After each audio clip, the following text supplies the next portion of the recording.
Hello,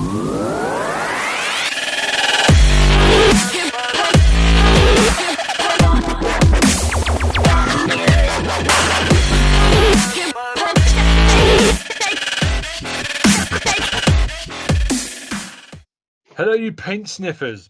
Welcome to Squire Syndrome TV podcast. I'm your host, Ben Gilman. As always, welcome back. I'm joined, as always, by a woman who's now trying to make the 101 the new 100. It's Helen Carnes. I don't need to try anything. It is the new 100. Yeah, this is your 100th. We're just going to redo it again, and just hopefully this time it will go better. How have you been? Welcome back. Yeah, thank you. I'm really sorry I missed last week. I was very unwell. Nobody likes the sound of people sniffing and coughing, so it's probably best that I wasn't there. But I did miss you guys. Right, and I was thinking about you, even though I was fast asleep. That's great. That's what most our podcast does most of the time anyway, from what I've heard. No, I'm joking. Welcome back. It's good to have you back. Thank you. And we're back with the K-pop enthusiast, Tara Chloe. Hello. It looks like she's not quite awake yet. Yes. I think you need some coffee. You seem to be peppy halfway through the podcast. You seem to come alive. Maybe. I'm waiting for my breakfast. Yeah. She wait for that breakfast show. The way she'll come alive soon enough. Just need to stick some Red Bull in your veins and just inject it into the veins and you'll be ready to go. She resurrect. Right.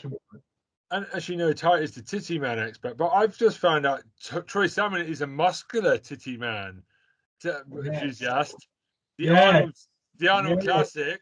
He likes muscles in his ladies, apparently. Yes, there we go. Troy Salmon. Yes, I'm here, guys. I'm here. YouTube channel.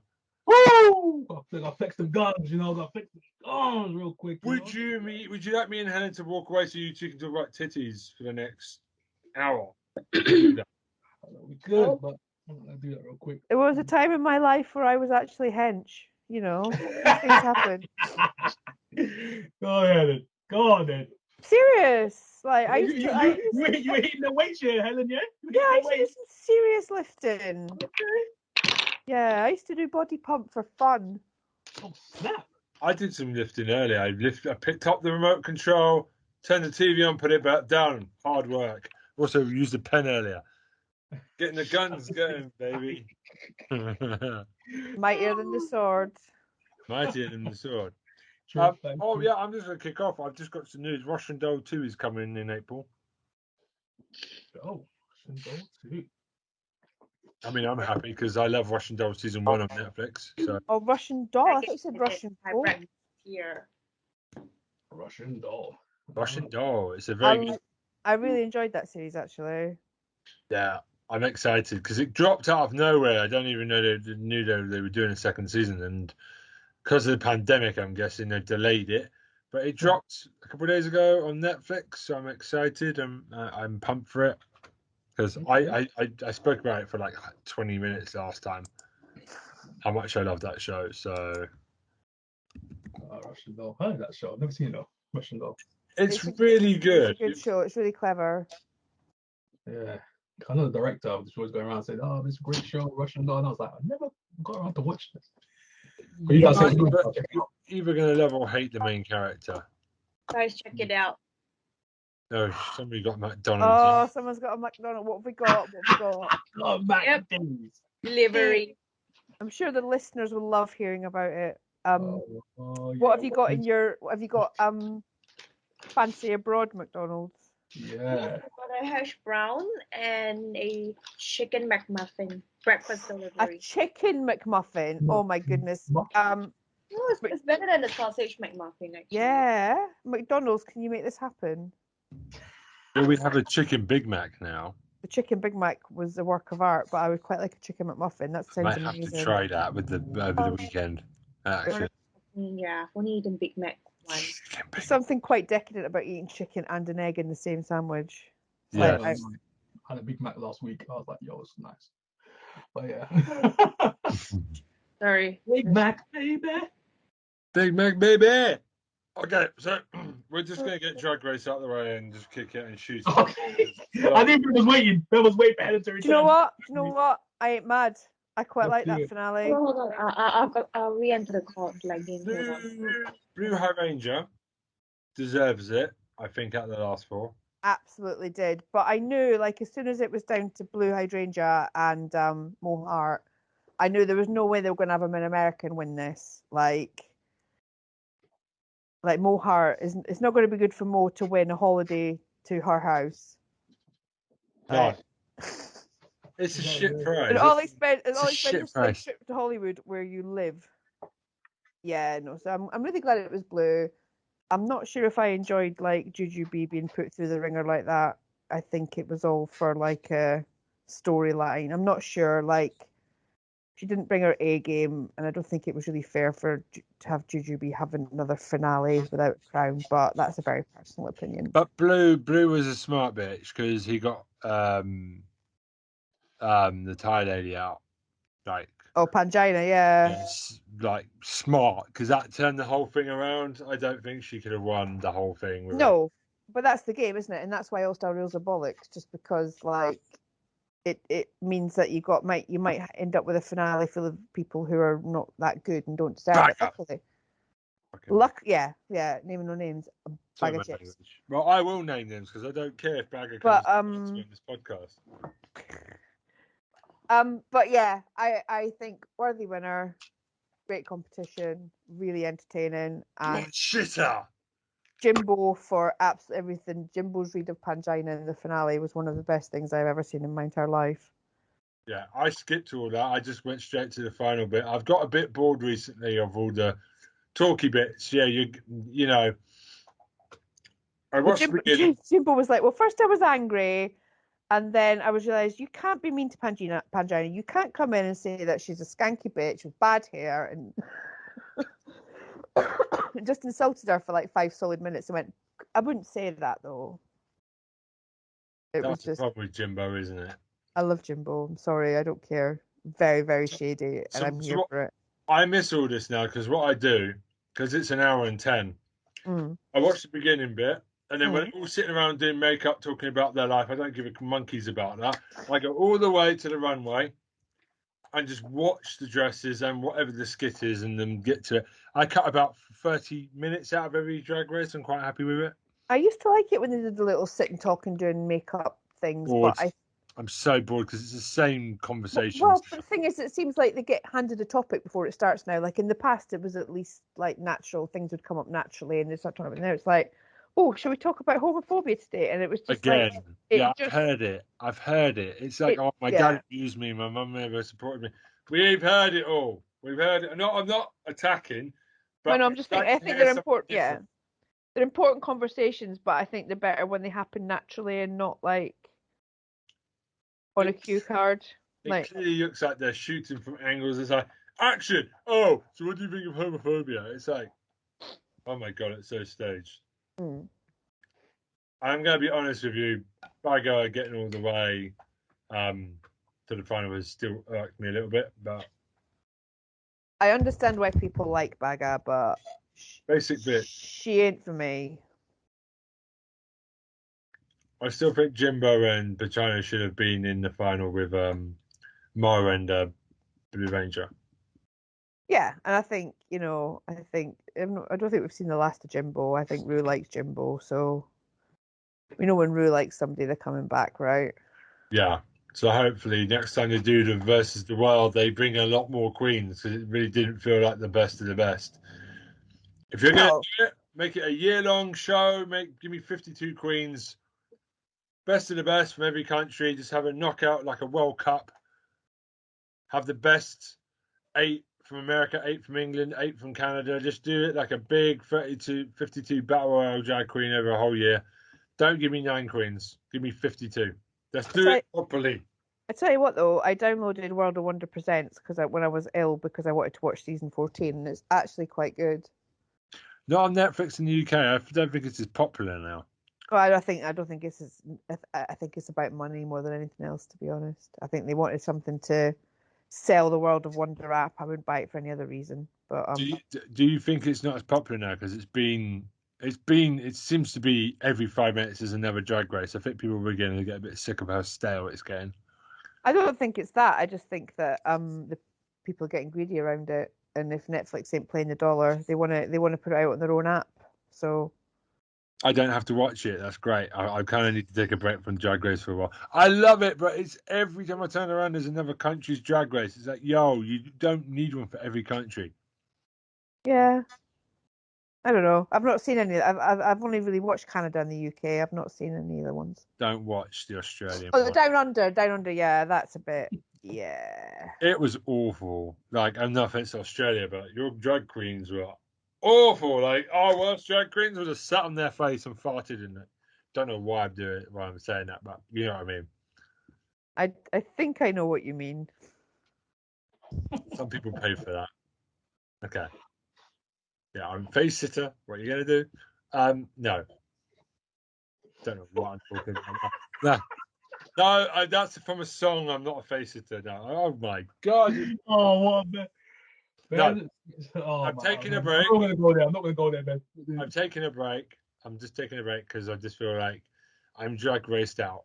Even if All right. next UK one, That's fair enough. we could talk about it if you see some more. But Let's just have a moment to celebrate. Let Blue have the crown for a little while. deserves it. Love Blue. Absolutely 100% deserves it. But I think, yeah, let's let her have the crown for a little while before we crown the next one. Smirky little bitch. Yeah, that's the third drag race in the BBC in a year. Like in 12 months, you need to give it a break now. It's 3 seasons in 1 year. It's too much drag race in the BBC. It's like, yo, you need to like take the rest of 2022 off, come back next year, give us a year off with no drag race, make it special again. Like, if I see another drag queen, I'm just going to stab them in the eye with a fucking stiletto. Damn. No, I'm joking. No. Yeah, no drag queens are actually at risk, everyone. No one's at risk for me. It's fine. It's just hyperbole. Nobody cancel us. I'll be the reason we get cancelled. Yeah, trust me. It's going to happen. No. So there's that. I just wanted to get Drag Race out of the way. There's your Drag Race. It might be the one in a while that we talk about for the rest of the year, maybe. Possibly. I'm sure Tyler and Troy are doing butt flips right now. I'm like, yeah. No, whatever we want to do, so it's fine, by Yeah, it's not for everyone. But so, who wants to talk about anything but Drag Race? Much like race. Okay. Why is Tyra jumping up and down with her food? Is it cold over there? She's literally like she's trying to keep warm. It is cold over there. Okay, cool. Thanks, Tara. She's muted herself. She's eating her chicken. We can say anything we want about Tara now. She's not here to defend herself.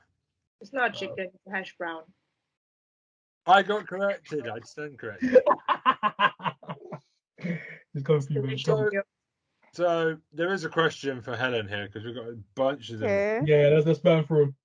Colin from Glasgow wanted to know what is the biggest embarrassment to Scotland in terms of actor, sports person? Is it the Scottish football team? No, because they're like, I think the Scottish football team know who they are. Like, this is the guy that had, this is the team that had a World Cup song called "Don't Come Home Too Soon," right? Yeah. I don't think the thing that embarrasses me about Scotland is when people who aren't Scottish do Scottish accents. I think you're saying Nicola Sturgeon. Okay. No, I'm not gonna name and shame any of my fellow Scots, but I think what really annoys me and what is a national disgrace is when actors do accents and there's Scottish actors out there, mate. Like, just hire a Scottish actor. I'm thinking specifically about Behind Her Eyes, where the guy has, there's a guy in there with a really bad Scottish accent, and every time he opens his mouth, I'm just like, I'd rather you were mute. Yeah, I've heard some really awful American actors try and do a Scottish accent, and you're just like, oh lordy. Mel Gibson's Braveheart is one of them. Jesus Christ, that one jumps all over the place. There was one on something the other day, and I was just like, are there no Scottish actors? Like David Tennant. There's a lot of them. David Tennant's an excellent Scottish actor. He's most probably Scotland's best actor at the moment. He's certainly one of them. Karen Gilliam. Yeah. I would also say Andrew Garfield. No, Andrew- he's English. Yeah, he's not Scottish. It's not. Who's Scottish that I'm thinking of from the Marvel MCU? Oh, that's annoying me now. The guy from Eternals. No. Was I've in completely Rocket forgotten Man. who it is. Irish. You mean Drake? He's Irish, right? I don't know. Gerard Butler. Jared Drake. Butler's Scottish. Oh, Yeah. I'm thinking it's Andy Murray. Sorry, Andrew Garfield and Andy Murray. You kind of You got Ewan McGregor. You've got Alan Cumming. You've got Billy Connolly before he passed away. Yeah. He was a fantastic actor. Billy Connolly's not dead. Oh, he's still alive. Good to know. Yeah. I was about to say, I was like, what? I think you'd have heard about that by now. There's no way the Yeah, Scots would be able to yeah. keep quiet about losing the big one. I was about to say. But yeah, so instead of saying like this Scottish thing is a disgrace, like I would say that definitely non-Scottish actors doing Scottish accents. What's the worst Scottish accent you've ever heard? There was the one on Behind Her Eyes, I think. The therapist guy. What and like why? I'm sure there were other actors available. They're like, yeah, but I think like it just find it so hard to believe that entire casting process that it went through so many people thinking, no, that's a really good idea. That person really does sound Scottish. Like it must have got through like 20 people and not a single one of them is a Scot. Like, come on. I think I have one as well, but I'm trying to remember his name. Let me get it. Oh, I love the time there was an anime called Negima, and the American translators decided to, how do you say it? They decided to basically say, oh yeah, you know, Wales is part of England. He's from Wales. That's in England. It's like, oh no. If you say that to a Welshman, they will stab you with a leek. And the accent in Negimo is one of the worst English. They think he's English. They gave him an English accent when it should have been Welsh. It was awful. Like, mine is probably Adrian Paul. If anyone's seen the Highlander series. Oh yeah. Excellent. I tell you what though, right? I'll tell you my favourite Scottish accent moment is when David Tennant did a different Scottish accent for Des. Yeah.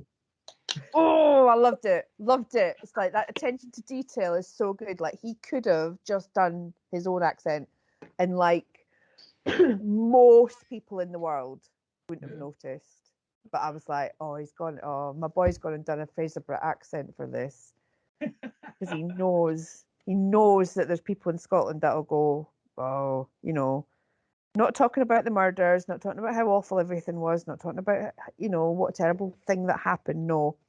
Well, David Tennant did a Ouija accent for a man from Fraserburgh. Would have been the talk of the internet. I would have to say Peter Capaldi's another strong actor as well from Scotland. PCAP, excellent. Yeah, fantastic actor. He's not in much at the moment. I just want him to be in more stuff. Like, you know, David Tennant's on a tear. We've said this before in this podcast, but David Tennant is literally everywhere at the moment. He's racking up some great stuff.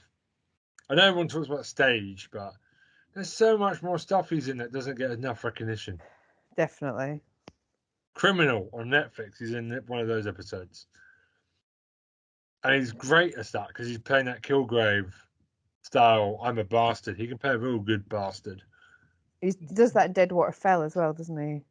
We've talked about this in the podcast from Channel 4 last year. Yeah, really good drama. My pal's in that. Which one? David Tennant's your mate? No, she's a face painter and she got hired to be in a face painting scene. And she's there, you can see her in the background. I bet you David Tennant introduced himself to her. You can imagine it's something David Tennant would do. Yeah, she did say he was rather charming. Oh, he's come over and said hello to her. Yeah. I would shit myself if David Tennant came up to me and be like, what's that smell? Sorry, man. Big pleasure to meet you. I've just shat myself. And then he'd say... Right through me, David Tennant. Oh, and then he'd say, oh, you're one of the Who lot, aren't you? Oh, my gosh. Do you know Peter? Movies. I'm sure they do. I'm sure they were both on High Road at the same time or something like that. Oh my god, I've never turns a legend, bro. He's a straight legend. So Anyway. what's the worst thing to come out of Scotland then? Like we've talked about the good stuff. What's like the Scottish person you wish you could, like actor or anything, like TV show or I'm just trying to think. Robbie and- Nesbitt? Oh, I love Ramsey Nesbitt. I couldn't get into it. I think it's a very Scottish thing. Like, it's a very particular type of Scottish person. Gleador? I'm not like. Gleador. I'm trying to think. Gleador. He's quite funny. I like Gleador. He's a professional wrestler from Scotland. He's Oh, right, okay. No, the thing is, I can't see. You'll never get a Scottish person to slag off another Scottish person. That's the thing. Like, I'll have a word with somebody in private, and then I'll be like, no, I love my country. I love my people. Scottish people are quite funny though. We tend One of Diamonds from Games Masters, like most probably the first Scottish guy I clocked went, now you're very funny, sir. And the new guy on Games Master on E4 has also done a really good job. It's Rab Lawrence from Burniston, isn't it? So. Yeah, I've now watched Consulvania because of his run on Games Master was really good. Okay, I've been watching Castlevania too. Okay. So no, I'm not going to be drawn into naming a Scottish person that I Nicola don't like. Sturgeon. Just say Nicola Sturgeon and Andy Murray and be done with it. All right, Alex Salmon down. There you go. Who? The Nicola Sturgeon before Nicola Sturgeon. He used to be the leader of the SNP, and he's turned himself out to be a wrong'un. So. I'm wronging. I love that. I'm not mocking Scottish people. I generally get on quite well with Scottish people. It's better than I get with Northern Irish people. So, at the end of the day. I mean, at the end of the day, there's not much between us, so who knows? What would you say is the best Scottish accent then? From a non-native that you've heard, where you were like, I'm surprised they're not Scottish. Oh, all right. Who's done the best Scottish accent? This is the same question again from the same guy. Oh shit. That's a hard one. I have to think about that actually. That's tough. That's tough. Like I can't ever recall hearing one thinking, yeah, that's all right. Like they all tend to annoy me just a little bit. Usually because they're geographically incorrect. Like what a lot of people don't know. She says, pulling up a seat and getting all like, yeah, is the like regional accents are a thing in Scotland. Like there's been times when I've been in London and I've overheard somebody talking and I know they're from my hometown. It's that specific. Yeah. So usually my complaints would be something really petty like that, right? Okay, well you've got a good Scottish accent, but what you've done there is you've done a West Coast accent when that person's from the East Coast, or something like that, which is why it impressed me so much when David Tennant did it properly. I'm trying to think of the guy from X-Men is also one of my favourites. Oh bloody hell! The Scottish McAvoy, James McAvoy. He's brilliant. But he's actually Scottish though. He's Scottish. No, but I'm saying I'm just going through my favourite Scott actors. He's another one. I would happily watch in anything because he's brilliant. He is good. Cute. He's cute. Actually, there's a lot. I was just going to say Michelle Gomez as well. There's a lot of yes. a lot of Scottish talent on Doctor Who. Then there's Stephen Moffat. I don't want to keep going back to Doctor Who, but they have amassed quite a lot of good Scottish talent on Doctor Who. Moffat. There's a lot to be grateful to for Scotland. Again, unlike Northern Ireland, which has contributed nothing to anything of any significance, you've got Wales, Scotland, and England. I can name a lot of actors from those places. There are some Northern Ireland. I'm trying to think, but Republic of Ireland, I can think of quite a few people. Oh, Derry Girls. You got Derry Girls from Northern Ireland. Yes, that is good. That is true. Which I talked about last week. I do enjoy Derry Girls. Or the week before. Series 3 is happening soon. Season 3. Yeah. Happy about that. But I will have a think about a good Scottish accent from a non-Scottish person, but I can't think of any off the top of my head. Duncan from Scotland. It just seems like the Scottish that are coming out tonight.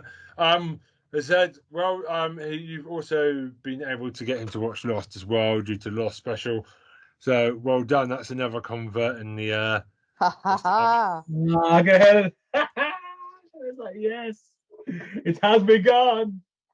You know maybe what? Helen should travel the world telling people to go watch Lost. This is similar. It's got motive people everywhere she goes. I think, my legacy's there. It's there. It's in that episode. Take it, children. Take it and share it. Share the word of David J.J. Abrams and David Darren Lindelof. Oh my god. It's a good show. It's a good show. And also one more question from Ian from Liverpool. Okay. Scousers are out here as well. What was- do you think it would take for Scotland to get independence from England? Braveheart on television the night before the referendum?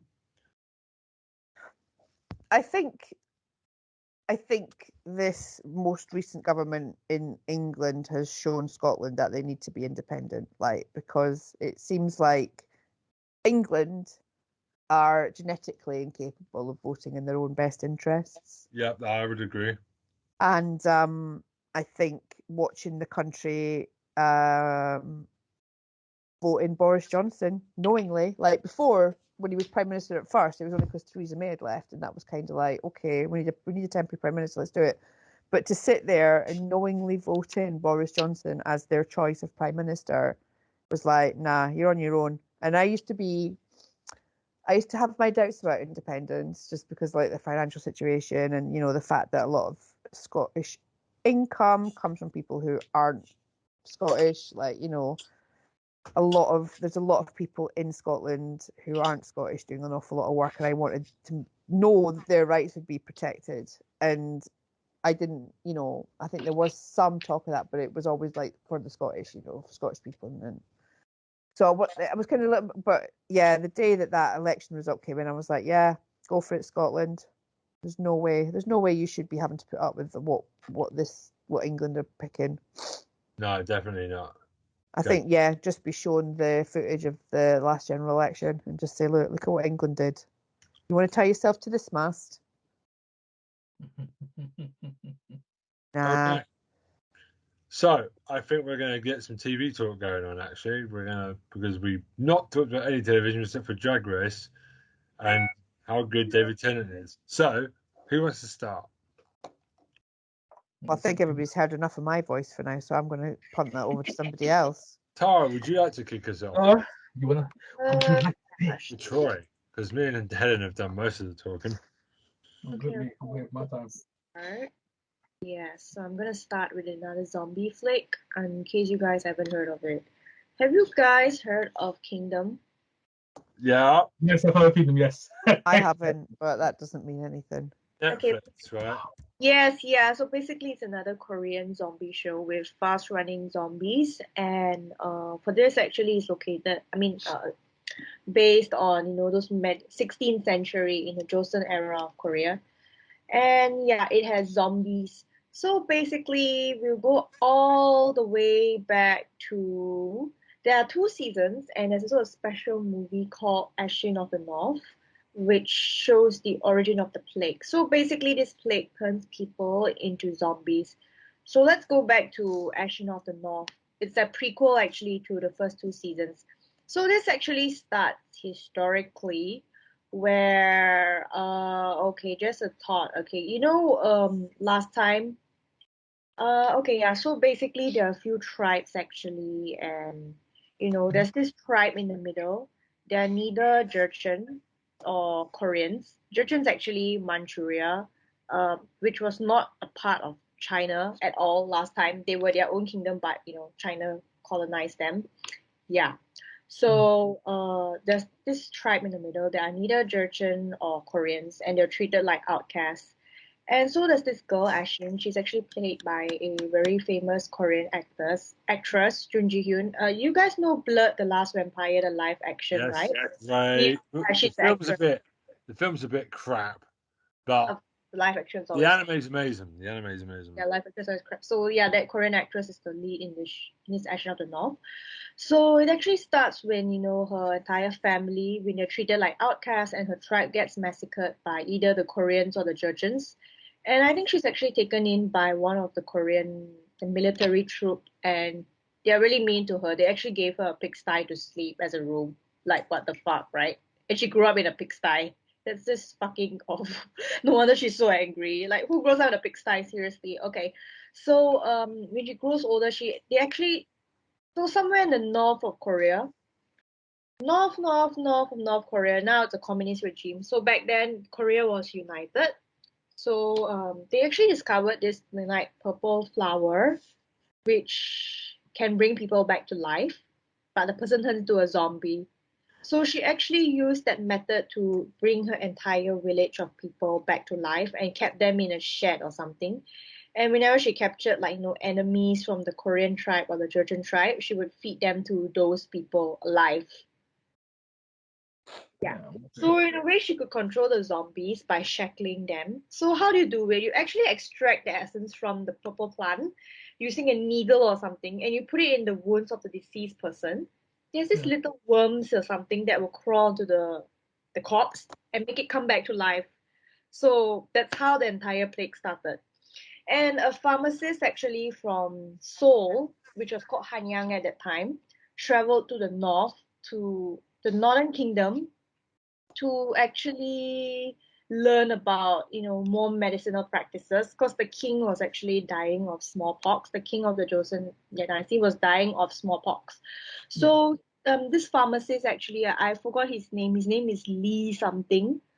I can't remember his name. Yeah, he actually found out this method of reviving people via the plant, and he actually experimented on the king of Joseon dynasty, who was dying in his quarters. Yes, so this goes to season 1 of the show, when the king is dying of smallpox. So, is that chickenpox? I don't know. They didn't have a cure for chickenpox back then. So the state councilor actually decides to hide the king's death until his daughter, which is the evil queen, produces a son. Yeah. And she's actually a consort, actually. She's not really a queen. So the son who actually has the legitimate claim to the throne is Lee Chang. He's also played by another famous Korean actor called Joo Ji-hoon. He is always a crown prince in every drama. I don't know why. Forever a crown prince. Yeah, since I was 15, since Princess Hours, he was the bloody crown prince for 15 years already. Now I'm 30. Okay. Yeah. For 15 years. That's Yeah, hilarious. exactly. Yeah. So once the king actually consumed that plant, he became a monster at night. So the king was actually hidden from the sun himself, and the son actually got really curious and went to the king's quarters and was surprised to see his dad is a zombie. Oh, like, Dad, what happened to you? How come you look like Resident Evil? Yeah. And then after that, I don't know what happened, but so he was actually, I don't know what happened to him, because they were actually, last time it's very political, even in the Korean dynasty. They were planning to overthrow Lee Chang. The state council was planning to overthrow Lee Chang and make his daughter the queen, the empress or something. Yeah, until she gives birth to a new son. So Lee Chang actually had to leave the palace grounds. And yeah, so that's when the journey begins. He leaves the palace grounds with his loyal servant, who later betrays him because he was under, an influence by the state councillor. The state councillor threatened the king's loyal servant that if you don't do this, your wife will die, your pregnant wife will die. Yes. So Lee Chang actually goes out in the wild of Korea last time to find, the cure and everything. And that's when it starts. They go to this abandoned village. And in this abandoned village, actually, people are dying and they have no food to eat. So there's this guy called Yong Shin. Yeah, he actually finds a corpse, but he doesn't know the corpse is infected. So he feeds it to the entire village. And overnight, they all turn into zombies. So only Yongshin and the nurse Unbi, I think her name is Unbi, right? I can't remember her name. Yeah, only both of them survive actually by locking themselves in a room. So that is how the play actually starts. And the funny thing about these zombies is they're only active at night, and by daytime they are all hiding and sleeping. So the whole show is about trying to make everything happen during the daytime and running from zombies during the night. So you see plenty of scenes where your heart beats rapidly and very fast. Like, they're running from zombies through the forest, through the woods, through the river, everything. And the season 1 actually ends with so they actually go to this other city where in the south, I think it's Sangju, I think, yeah. And they actually try to defend, like the city from the zombies, and there's a siege and everything. They built the wall and everything. But the season ends with like, oh yeah, it's 6 a.m., it's daylight, sunrise, we can stop fighting. But it doesn't end there. The zombies have evolved and they are still active. So they have to keep fighting during the daytime. Oh, evolved. Oh, snap. Oh, no. Yeah, actually, and season 2, they actually delve deeper into trying to find the cure for the season. And so apparently that queen that was so-called pregnant, she actually faked a pregnancy by putting a pillow inside basket. Yeah, and she actually kidnapped many pregnant women in the village to steal a son and dump, the girls so that, she can fake a pregnancy. But in the end, she dies anyway. Zombies eat her, thank God. So actually, season 2, they actually find the cure for the disease in season 2, which is, when the worms enter the person, like you have to quickly submerge yourself in water, then the worms will come out before you end up dying. Yeah, that's the cure for the disease. Apparently, they found out, the cure. And, apparently the zombies have evolved to run around in daylight because it's not about, whether there's sunlight or what. It's about the temperature. So it was actually going to be winter in season 2. So zombies could roam around like 24/7. Yeah, but I know I definitely recommend this movie. There are a lot of like intense moments, where people are running from zombies and fighting zombies and stuff. And everything is just, done really well. Yep. I recommend 5 star. Oh, 5 stars. Okay, King. Hold on, this is from a woman that never gives 10, nothing 10 on the 5 stars, she said. No, but that's seriously good. I watched the Korean version, then I rewatched again in Japanese stuff. And yeah, everything became clearer. And how the plague and everything started and why people, why they did this and why they did that and everything. Damn. Okay, 5 stars. Okay, I respect that. I have to check it out after that. I have to check it out. Yeah. Korean zombies are all really fast. So I don't know why, for some reason. I remember Train to Busan. That's the last time I saw a zombie Korean film. Yeah, the zombies run I really love the way the zombies like bump into the chairs, like it's Yeah, realistic, just like yeah, like they won't be stopped and their arms will go like yeah. like it's brilliant. It's like proper. They bounce off of things. They keep running down. Oh yeah, it's crazy because these are like proper actors and they're bumping off of each other like down a train carriage. That's tight. It's cramped. It's crazy, and it all come over the seats and everything. It's amazing. Train to Busan. I watched that before a horror movie. Yeah, Train to Busan has Gilgamesh in it from. What's that? Maybe it's the K-pop bands. Oh, yeah, He's not a Gilgamesh. K-pop band. I'm talking about the Asian dude in Eternal. Gilgamesh from Titty Eternal. Man, right? Yeah. That guy's good, man. Oh, Kumail Nanjiani. Nanjiani. The guy, the Asian guy from Eternals is Kumail. Yeah. Yeah. He's really good. He's really good. The guy from Silicon Valley. The one with Angelina Jolie. Yeah. Yeah, that's what Helen's talking about. Gilgamesh, yeah. He's the one in Train to. He's also in Train to Busan. The big one, the buff one. Oh, Yeah, the buff one. yeah. The buff one. Yeah. On Train to Busan. Oh, Yeah. okay, yeah, I know. Yeah.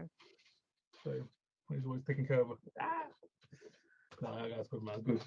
But yeah, so okay, Kingdom. I keep seeing it, like literally keeps coming across my feed, and I'm like, oh my gosh, there's so many shows I'm watching right now. It's just like it's too much stuff to watch. Yep. Kingdom's up there though. Yeah. Okay, so I'm gonna quickly go in. Mine's like one show. Okay. Go on.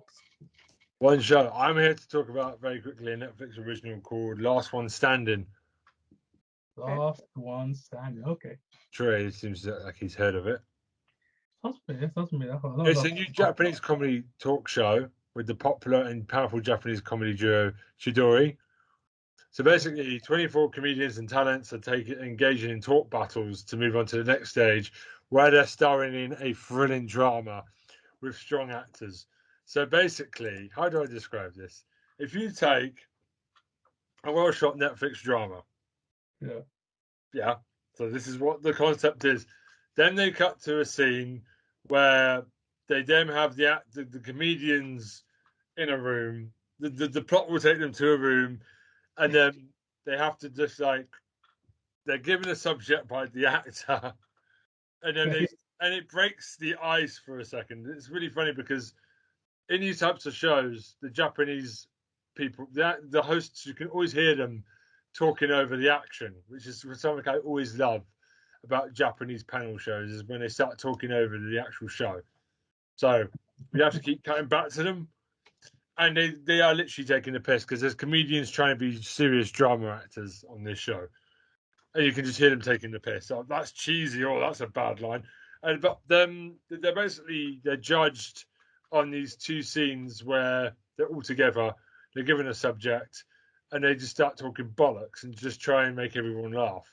And it's like RuPaul's Drag Race at the end. One of them just gets eliminated, but the problem is they said they have to keep rewriting it because if a character, they're all different characters. So if one of them gets eliminated, it changes the script, which is hilarious because then you see they're kind of like, I needed him. Why did you take him? It's like, it's crazy. It's all over the place. It's brilliant. And there is an AKB former idol in the lineup, and she's actually quite funny. No, she's actually quite funny. She's the one that shaved her hair off. Oh, the crazy one. They did a great. So we need to explain to Helen what an AKB48 is. Yeah, please. They're a bunch of talented whores who all wear school uniforms. Grown women wear school uniforms. Dance really badly in front of Japanese men, and do bikini photos and all this crap, and they're not very good. Think of Spice Girls, but 48 of them dancing really badly in time to shit music. But they all try and act. And I've always said, anytime I watch a Japanese show on this bloody channel, there's always one of them secretly lurking in the cast. This is an AKB one. You can normally tell them they're the ones staring at the camera like they're a deer in headlights, like they don't know what they're doing. Robot. Oh, that's bad. So she's actually really funny because there was a great bit where they're going, so there's a school across the road, like they're from hell. Can you imagine what their teacher would tell the class in the school assembly? And they're all like, you must suck on a titty really hard or something like that. And she just came up with some really disgusting, what? You got to suck on a titty. And it's like, so funny. It's just funny. And then there's stuff where, tell us the time that you weren't appreciated. And you hear some of these real life stories. And it's like, someone who like, oh, he didn't recognize me even though I'm famous on Netflix. And he talked to my partner and just told me to go get the tea. It's just quite funny. And they're just... And it's got staff from the Naked Director. Yeah. So there's actors from the Naked Director. Other Netflix shows from Japan are in there that I've noticed. Okay. It's really good. It's different. Some of the humor might be very Japanese, but I find it really hilarious. And I think the jokes in there are Western enough for people to understand why it's funny. Okay. And it's a different idea. It's quite funny to see the drama keep changing and it's quite funny to see the actors that they just kind of like, you can see them laughing and they're trying to like keep in character, like, you know, and it's something different. It's not another love show. I've been talking about a lot of love shows on Netflix recently from Japan. So I hope to see more of this comedy stuff. Cool. Right. Because there was a show on Amazon with samurai driving cars in road battles as well. I can't remember the name of that, but Yoshimoto is the agency name who have produced this. They've done a lot of Amazon stuff, so they've gone over to Netflix now. And I have noticed that Netflix have got a lot of Japanese comedy coming up. Yeah, so it's good to see because it's good stuff. Even like I know me and Tara and Troy are more in it. But Helen, even I think you could watch this show, Last One Standing, and actually, Okay. Yeah. I Okay. generally laughed out loud quite a few times reading the subtitles, just like hearing some of the stories and like. I don't agree though. Someone got eliminated in the second episode. One of them kept quiet, didn't say anything, and the other person got eliminated. I was kind of pissed because me and my wife were like, "Oh, that person shouldn't have got eliminated. Oh, are you serious? Are you on crack? Are you smoking drugs? You can't smoke drugs in Japan. It's illegal. You Oh, get that's the game show, isn't it? you get deported in Japan for that stuff. But like, they must have been smoking some weed or something, or crack or something to eliminate this person. I disagree. If you watch the show, you know right now, you're all like pumping your head, nodding your head in time on the bus or at your workstation, going, "Yes, Bam." I'm sure we'll get loads of emails about it. We won't, but it's generally. You never know, man. You never know. Wallen's very like a Jujubee, and he's going to stay all the way to the final and win it, isn't he? He's going to annoy the shit out of me. Yeah, you know what's going to happen. It always does every season, every show. There's only one that you hate. It's at the end. So, Last One Standing. The funny thing is, it's set in a school, and you've got all these 50-year-old men, and the commentators have been taking the piss out of it.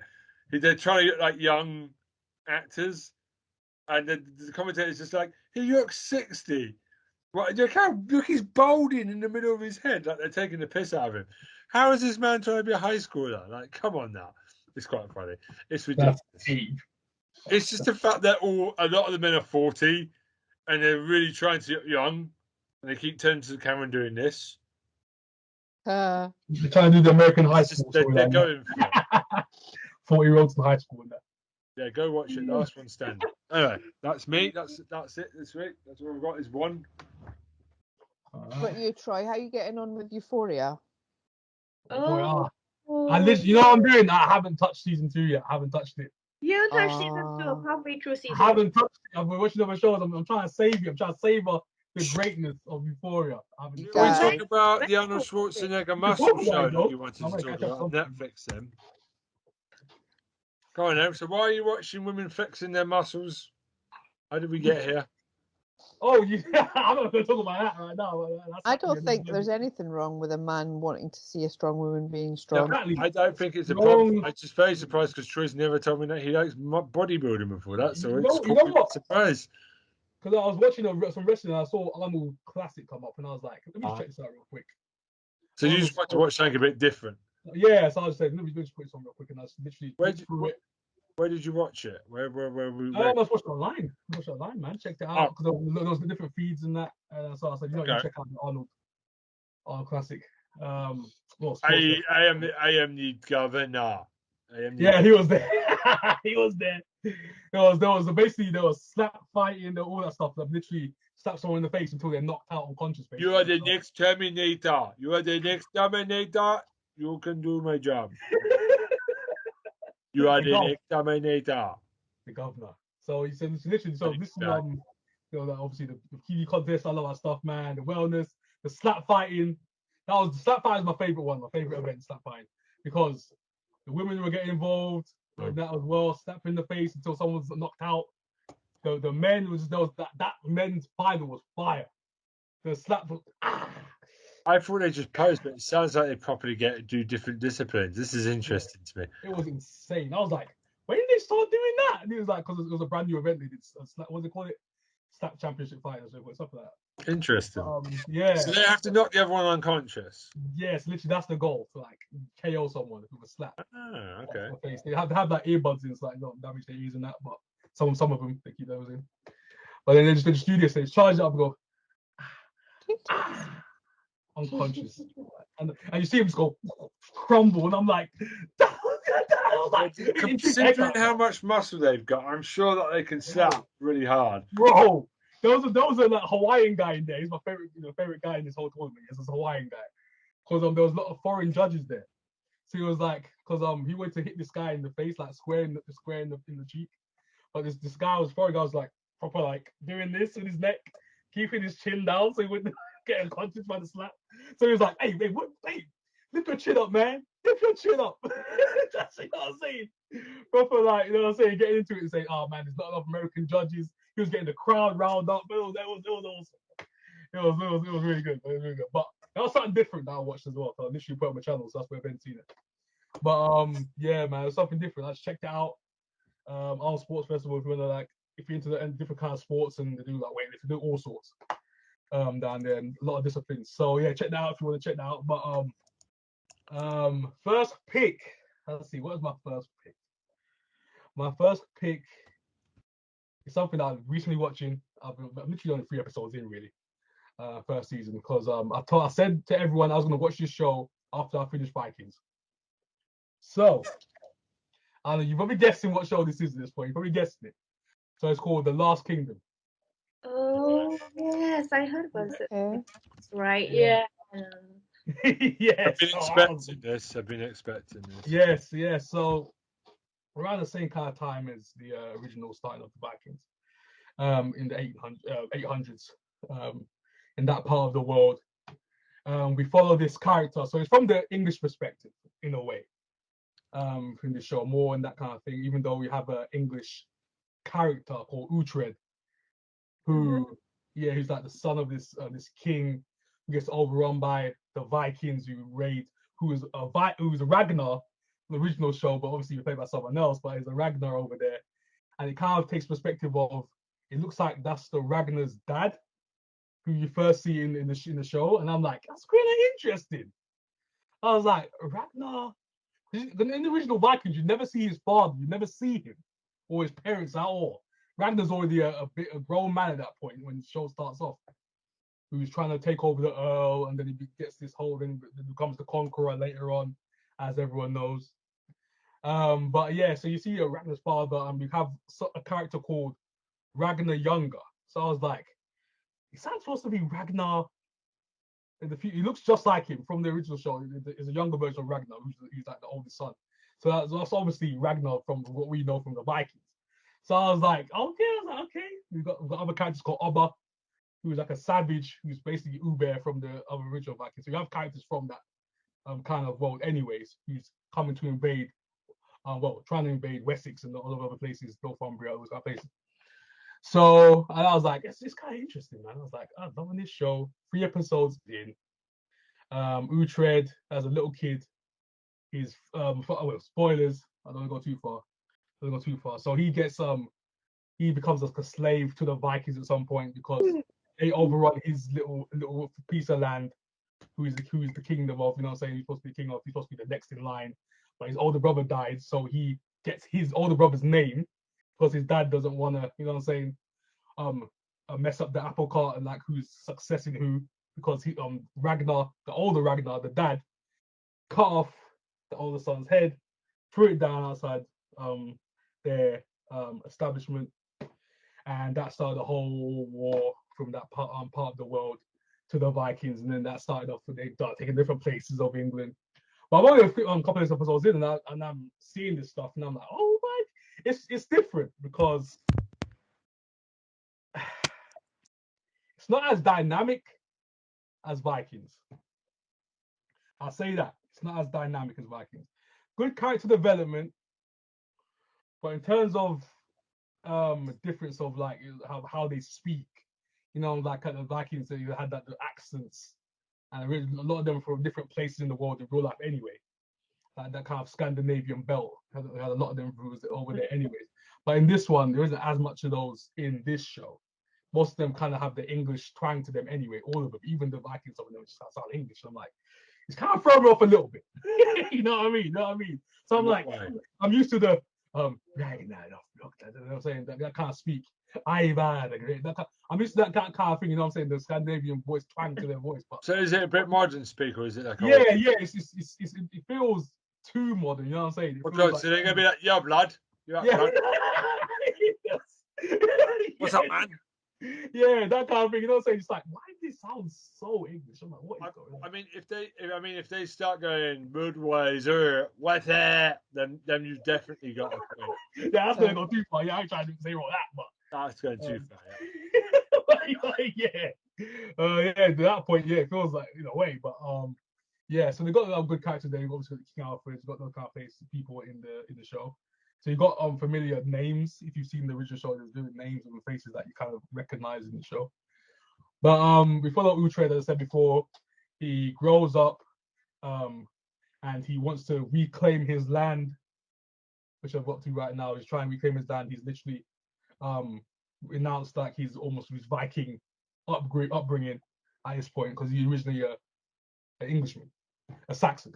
So he goes back there and he's trying to infiltrate at this point. And young Ragnar comes back at this point because Earl Ragnar has been slain at this point, and he has come to kind of get revenge on Saxons.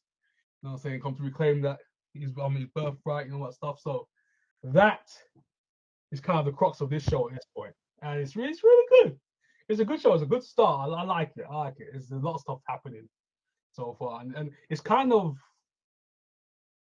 rushed in some ways, but at the same time, it's chugging along quite well. And I'm like, I'm missing something. You think, I'm like, wait, did I miss something? I'm like, you know, you watch a show, you're like, did I miss something? Something just jumps in the show, and I'm like, what the heck did I just miss? But then you just catch up after a while because they kind of fill in the gaps throughout the episodes with like little stuff intertwined in certain storylines that's going on. But yeah, I'd say that's the last Kingdom. I think there's Hold on, I've just seen something come in my feed. There's a new Fresh Prince of Bel-Air. Why? You're not going to touch the original. Yeah, they've been trailing that for ages now. Yeah, that's been a while, that. Yeah. I don't know how I've missed it, but really? Gritty Yeah. reboot. Really? Gritty reboot. It's more redundant than Chelsea without Roman Abramovich being their owner. So really, it's going to be redundant. Oh my gosh. Seriously, that thing should just appear like Chelsea Football Club. Just, no. Like, the original is amazing. I always get worried when I see a reboot. I think he's producing it. Will Smith's actually producing this one Yeah, as well. he's involved, isn't he? Is it any good? Does anybody know? I don't know. I haven't seen it yet. I haven't watched it yet. Yeah, I'm gonna check it out at some point, but I haven't seen it yet. No, I haven't touched it yet. I'm still got the nostalgia feels from the original Fresh Prince. I'm like, I don't want to look at it right now. I don't know. God, that theme tune is the best theme tune of all time. I'm just going to say. And I've seen entire pubs where you put that song on, everybody knows the song. But then they get to that blah, blah, blah, blah, blah, dun, dun, dun, dun, dun, dun, dun, like, they all kind of, when he gets walk up to the house, hey, sorry. When he gets up the cab, everyone just goes, because nobody can keep up. Ridiculous. But the license is depression at a dice in the mirror. It's such, every time they get to it, you just can't hear it.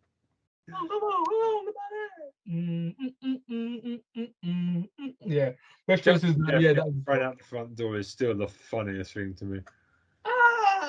It's still epic to me. Yeah, he couldn't act, but you could tell he was having fun. He was just smiling all the time. Oh, Uncle Phil, man. That's why I can't watch it in this new one, because it won't have the feel of the original cast. Yeah. But to finish off on The Last Kingdom, the first 2 seasons is BBC made, and the season 3 is Netflix. So there's little few stuff I'm carrying around in there. So I know what it looks like on the Netflix feed right now. I haven't got Netflix, but it's probably all in there at this point. Right at this point, I don't know. The Last Kingdom. Yeah, Last Kingdom. You can check it out if you want. I don't know if it's all on there or not, or maybe just season 3, but I don't know. Cool. Yeah. Vikings are cool, apparently, all of a sudden. Valhalla. Now there's Valhalla, Netflix, yeah. Vikings. They're the new zombies. Zombies and that, man. Vikings are the new zombies. That's the title of this episode. It was going to be Billy Connolly's Not Dead. But it's going to be Vikings are the new zombies. I'll have that. I'll take that. Vikings are the new zombies. Oh, yeah. That's a good episode title right there. But yeah, man. Last Kingdom. Boom. There you go. So that's I want to say something right now. Little catch up. Just one catch up. Just for today. I've been up to date with Raised by Wolves. That show is so good, bro. Oh. Raised by Wolves. Have you finished it? He's like, God, I'm up to date. Still on this season. Season 2. Yeah, do you want a new season? Woo! Raised by Wolves. I think it's episode 7 right now. Yeah, season 2. So good. So good. That's all I'm gonna say, because there's a character called Sue. And What a great name. she is this mother, but she has the mother's face, but she isn't really the mother because she killed her mother years back. But she's like basically very fond of this kid who she's taking care of at this point, and she feels she's gonna become Soul's favorite. So anyone who's seen the show, Soul is this godlike figure in the show, but you never actually see Soul. Soul's like a, you know what I'm saying, as someone that they pray to, that these people pray to, they call them the believers. And she finds this kind of spherical cube, and it opens up when she starts singing to the boy, and there's this stone, this kind of biological / mechanical stone that goes into her hand. This is the latest episode. I'm catching people up right now, and literally, she just starts to transform. She digs a hole, and you know what happens next. She digs a hole, and she becomes this massive tree, and I'm like, oh my god. She becomes a tree, and I'm like, what is going on? And it ties with Vikings as well, because as you know, Travis Ragnar from the original Vikings is in the show. He's one of the main characters. So he's out here feeding this tree. This tree's alive, hearing the heartbeat, and he's like, oh my gosh, my girl's turned into a tree, yo. What's going on? What's going on? And and this massive serpent. So if you're watching the show, the serpent of Mother, who's the main character in the show as well, an android who can have kids, who's been programmed to have kids. And she has this, this snake, this massive snake that can fly because she can fly because she's a special mechanical savior. She's got these abilities, and it literally eats this tree. He eats the boy's mum. He just goes, just folds up, and this massive serpent just absorbs this tree and gets weaponized. Because apparently this serpent was there to take out these believers. It's all madness, and I love it. It's chaos. I flipping love this story. This story's amazing. Raised by Wolves, futuristic, sci-fi greatness. That's what I'm gonna say about the show right now. It's chaos, man. That's my catch up right now. Ever see Raised by Wolves represent, yo? I love this show. Raised by Wolves is epic, yo. Get into it. I mean, as usual, I've never seen it, but you've made me want to watch it. So, you know.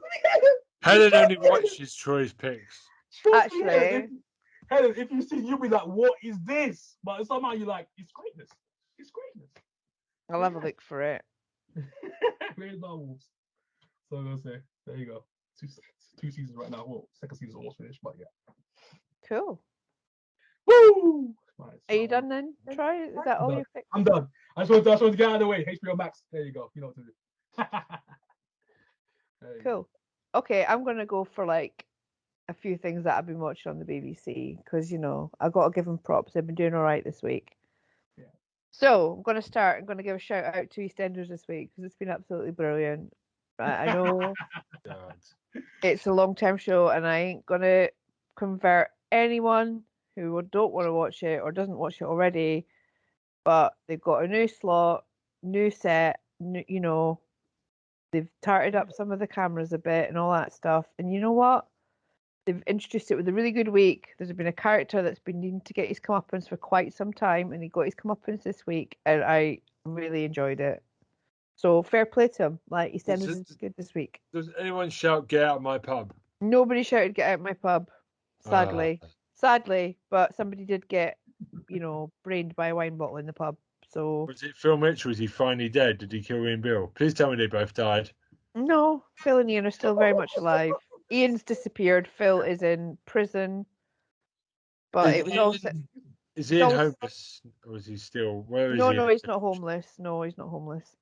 So basically, the plot centered around there's been a serial killer on the squares. Killed a few. Well, I don't know if he's a serial killer because he's only killed 3 people, but he killed his wife last year, and then it was a combination of a big domestic violence storyline, and then he killed a couple of other people trying to cover that up. So this week was him getting his comeuppance and his big final hurrah of being a very bad bastard, and the actor is very clearly enjoying himself and having the time of his life playing this guy. And I think, yeah, it was a really satisfying finale, really satisfying conclusion. I'm really happy with it. I really enjoyed it. It was a good week. It's not often that you get excited to watch EastEnders because it can be a bit grim, but this week I've been like, is it time for EastEnders yet? Pretty much every night. So, fair play to him. Okay. Another thing that I finished this week was This Is Going to Hurt, which is the adaptation of the Adam Kay book of the same name about a junior doctor. And I'd been watching this in time with BBC, so I'd watch one episode a week, but I got to a tipping point this week where I was like, no, I'm gonna have to just watch the rest of this on iPlayer now because I need to know what happens. And just the journey, I think the arc of the last 3 episodes, it's been kind of a bit light, a bit amusing, a bit like, oh God, what's this situation he's got himself into now? Yeah. But all of that, I mean, it has had its light and dark moments, let's face it, but all of the kind of lighter moments had a payoff. There was a darkness to it. There was an arc, it went somewhere, and I think, yeah, it's important watch and a powerful watch, not an easy watch, and really not an easy watch if you've recently experienced baby loss or any kind of trauma like that. But I would definitely, so go in with caution if you are pregnant as well, by the way. So yeah, so anything like that, 'cause it is about a gynecology ward, and it's filmed locally, so that was that little thing as well for me. Anyway, but just those are the things that kind of particular about him. But my big pick for this week is Mood on BBC Three. I was And going to watch this. Huh? I was going to watch this. It's really good. So basically, it's we think you think it's going to be one thing when you first start watching it. Is it seems like quite a trivial, shallow drama about social media and Instagram and all that stuff, but it gets dark, very dark, very quickly. So basically, it begins with this woman acting like she's in a music video, and then everything suddenly falls away, and you realize the reality of the situation is that she's woken up in a bed with smoke on her hands and half a kebab and absolutely no recollection of the night before, but that she's sent 300 messages to her this guy, and she's frantically trying to piece together what's going on. And she kind of hits rock bottom, falls out with her boyfriend, falls out with her family, ends up pretty much on the street, and ends up getting taken in by this influencer kid who was like, oh, I make money from Instagram, I'll show you how to do it.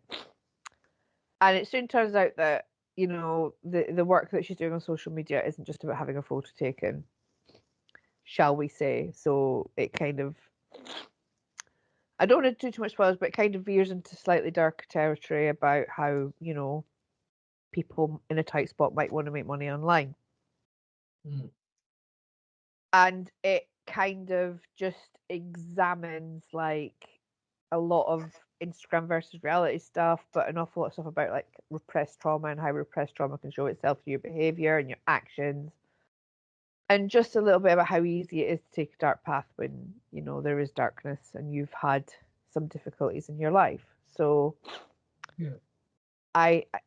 it's really good. It's by a new talent, so she's been commissioned to write and direct this new television program, and I just think, I think when the BBC really wants to champion somebody new and give somebody just free rein to write something great,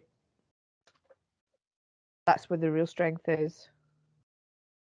And this, they gave, and especially with it's not like they gave Michaela Cole a series and was like, right, we've done that now. We don't need to give these women with a really strong voice and women of color with a really strong voice a series. We've done I May Destroy You, so that's ticked off. So they've given somebody else that same opportunity as well, and they've really run with it too. But it's also a musical.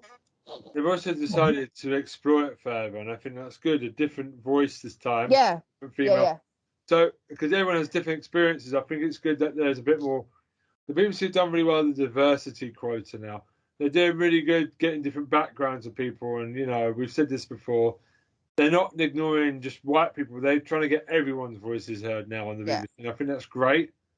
And if you have a problem with that, don't watch it. But Or watch something else. You're the type of people I don't want to hear about, though, because they tend to like the same boring things. I'm glad the BBC continues to try this because there is an audience for it. There is people like you and me and other people that want to watch different points of view and have a diverse background. I want that. I think the people that don't want that are one, problematic, and two, they're very much as Helen's future husband sneaks into the background.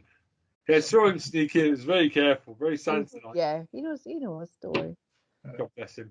But yeah, no, I mean, if you don't like it, then go and watch literally any other show. Yeah, because I like it. I love the fact that it's so diverse now. British television's come a long way.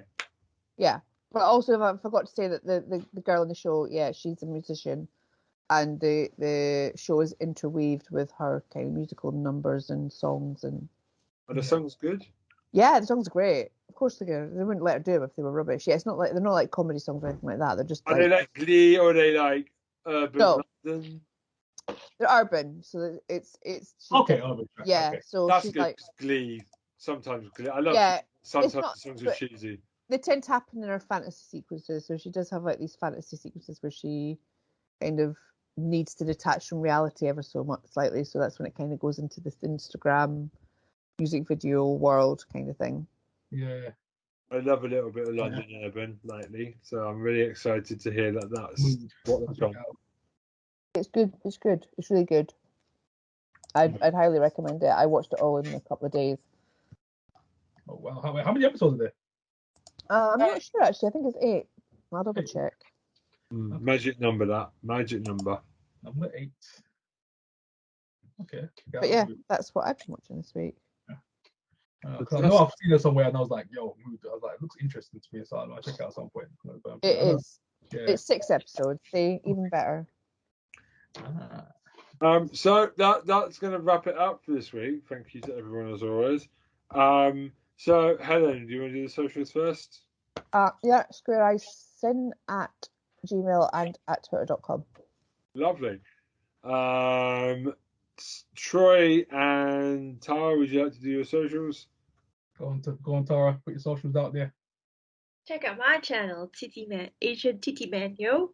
It's changed, okay. I'm going to give you the link and I'll put it in. Fat, well-padded Asian titties with brown nipples. Asians have brown nipples, yo, unless they bleach it to be pink. Wow. But one who bleached is to be pink. So yeah. Every week I learn something new about Asian titty men because of you. Thank you. No, but one who bleached his nipples pink. When Asian men usually have light brown ones. Oh man, Tara, you're killing me. There's no words left. I don't think I have any words. Yeah. All right.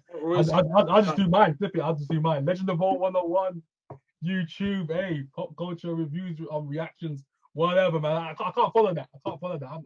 No one can follow Tara. When Tara, once she's had a McDonald's, it's all on, basically. I have an Instagram page. I'm just going to pin my Instagram, Ben Watanabe. I take pictures of graffiti. There we go. Yeah, all your graffiti. Lots of artwork, because I work in a really good area. Yeah, I find some really good artwork because I walk I work around Brixton and other areas around there. You go down. When I've got spare time between places, I always have a look down a side street because there's always some graffiti somewhere, and it's really beautiful art.